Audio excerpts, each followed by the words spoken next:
A chieftaincy dispute that has sharply divided two families of the same royal gate. Residents here don't even want to talk about it for fear of being victimized.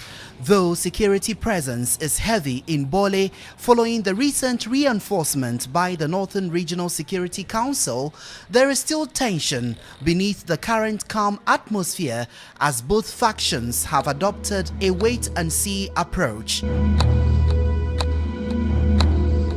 Since two people are trying to succeed the late chief, there could be a crash.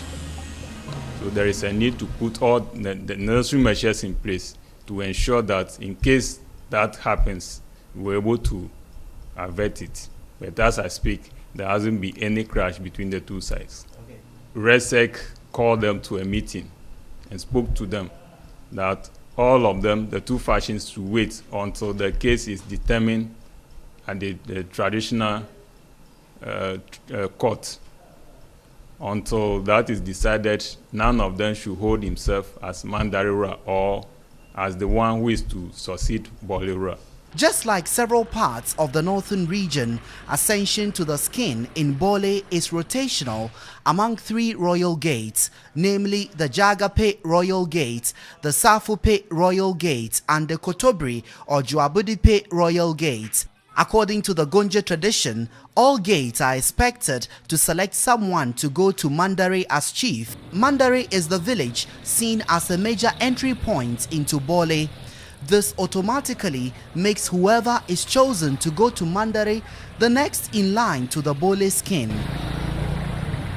While he was alive, the late Boleura Awuladasi Pontomprom II, in consultation with the Safupe Royal Gate, appointed Isahaku Abdullahi as his successor.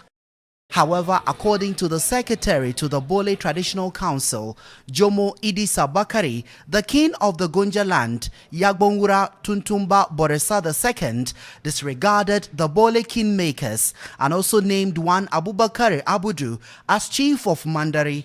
A situation that has put relatives of the same Safupe Royal Gate on a war path. And that is untraditional in our Gonja story history.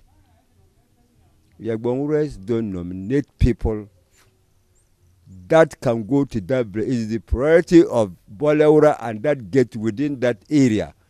So this matter, the one Bolewura nominated, have to send the king Yagbonwura and the man he chose to be the chief of Mandare to the traditional court that is at present judging this matter in Tamale.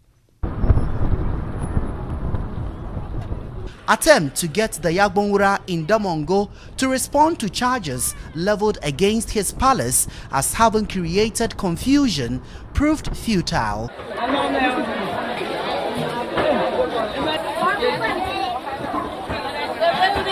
Back at Bole, we tried to engage both factions. The Abubakar Abudu family will not speak to us, citing reasons that the case was before the court. The man nominated by the late Boleura, Isahaku Abdullahi, however, had something to say. The contention has no basis because being a retired educationist and at the age of 68, well, nobody knew the basis upon which they threw the challenge and then got forward to the overlord of the Gonja, who has, by tradition and our customs, no mandate to nominate and enskin a Mandawura. You said that all the processes that led to your enskinment were traditional and that the right procedures were followed, and so you were legitimately enskinned. Why take the case to court? Because of duplication. Because the paramount chief arrogated powers to himself and started duplicating chiefs in Gonja land. The Mandar chief is not only the issue at stake. He has duplicated chiefs in Mandare. He has duplicated a chief in Tenga. He has duplicated a chief at Sonyo. The chieftaincy altercation regarded has political undertones, hence the reason it continues to rage on. Mr. Isahaku Abdullahi admits. But the other faction thinks that, well, this issue is being politicized and that you are an MPP, and that is why the Bole had to push this for you. Well, in this part of our traditional area, parties do not decide who becomes a chief. Are you an MPP? Me? I am an MPP. I am an MPP.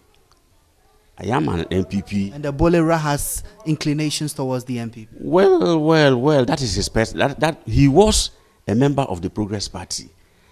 And since he left politics, he has been apolitical. He has been. So no political considerations went into your own skin? No. It was purely on merit. The village also at the center of this controversy is Mandari, a 5-mile journey away from Bole, characterized by bumpy and dusty roads.